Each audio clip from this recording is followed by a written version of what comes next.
finally today, this is not a product that is on the market yet. Indeed, it's still a buggy prototype, but let me introduce you to a handheld gadget that might someday soon be a robotic device, a handheld device that could replace guide dogs for the visually impaired.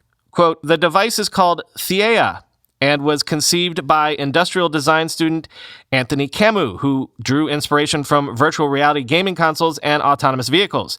The technology is currently in prototype form with a few kinks to be ironed out, but the basic premise is that Theia acts as a robotic guide dog to help visually impaired users navigate to their destination.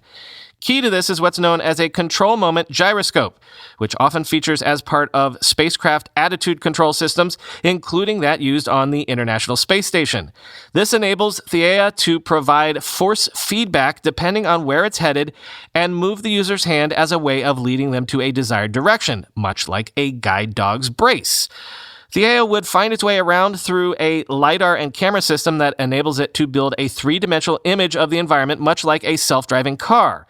Users can enter their destination through voice commands, and onboard processors will determine the best path to take, while even factoring in real-time data on pedestrian and car traffic as well as the weather. There remains some work to do before the device offers this kind of functionality, with the current prototype prone to episodes of excessive vibrations and busted motors. But Camus hopes that with further development, he can overcome these teething problems and even enable Theia to tackle more complex settings like elevators, stairs, and pedestrian crossings, end quote. If you click through on the link to this piece in the show notes, there's a YouTube video that shows you the prototype in action.